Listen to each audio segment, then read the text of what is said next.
A happy mouth is a happy mind and is definitely a happy life. This month on Fluorosis Files with Mama Maji, we will be looking at the connection between dental fluorosis and mental health. And therefore, we will be inviting mental health experts to help us in dissecting this very important topic. So stay tuned. Hi, my name is Nyaga, a counseling psychologist from Aruka Counseling Practice. I'm here to talk about how dental fluorosis can cause mental illness. So basically, when we talk about dental fluorosis, we are talking about the way the teeth can be affected by the water, especially the fluoride in the water. So there's normally you can get white streaks in the teeth, they can brown. I know many people have seen this in many other people, maybe children or even adults. And this is something that can actually affect somebody psychologically, because one of the ways that it will affect somebody psychologically, which is connected now to mental health, is that somebody will be ashamed or be self-conscious. And this means that I've seen people personally hide their smile, like when they're smiling or talking, they hide and this is so unconscious because they are used to feeling uncomfortable because of their teeth. So they'll hide their mouth. You'll see them doing this. They are not able to take pictures. They're not able to enjoy social gatherings, and it's all connected to the teeth. So another thing that, especially when you talk about adolescents, this is something that comes with bullying in schools. You see, children can be very, let me say, lethal and probably honest, because children will wonder, why is this person's teeth brown or looking a bit different? And some, they will capitalize on bullying. So this child that is bullied, they will socially withdraw. That means that even in class, when a child wants to ask a question, they are not able to ask a question. You find this is even a brilliant child, but because of having that low self-esteem, they're not able to ask questions in class. That will also lead to non-performance, because this child will always be wondering, if I raise up my hand, what are these children thinking about me? What is this brownness in my teeth means? Something like that. And just to give an example that I know, I remember when I was young, a lady friend of my mom, we used to call auntie, used to call her auntie. She used to have the dental fluorosis. Do you know, subconsciously? And she was an adult.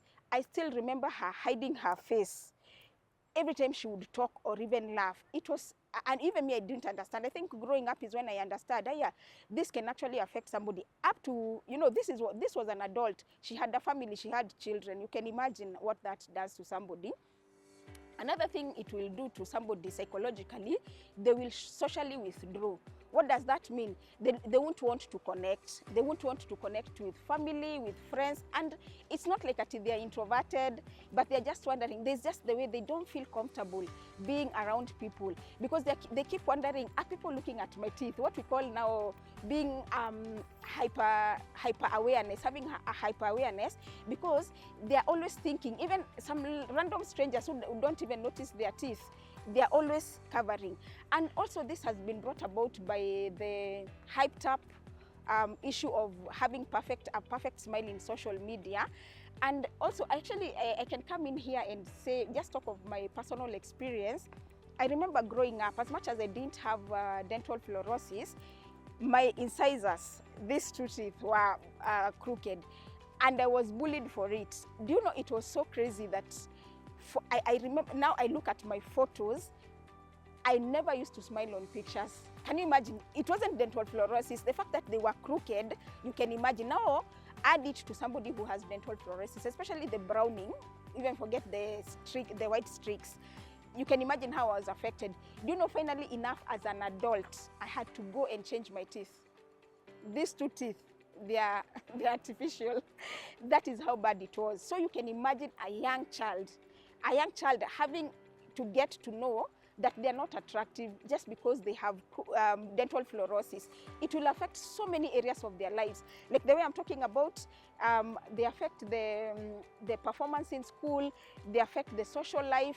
A child becomes introverted, not because they're introverted like from the beginning, but they're introverted because they just want to be alone because they don't want to be embarrassed, because they're being laughed at and all these things. Okay, for somebody who is affected, what you can do, you can challenge the internalized shame.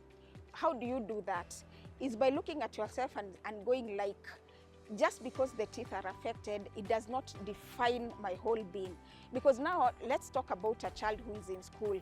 The child in school can concentrate on their brilliancy in class.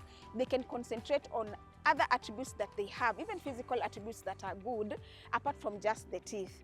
Another thing a person can do is be self-compassionate. That thing happened, maybe it was you are young, people didn't have that information.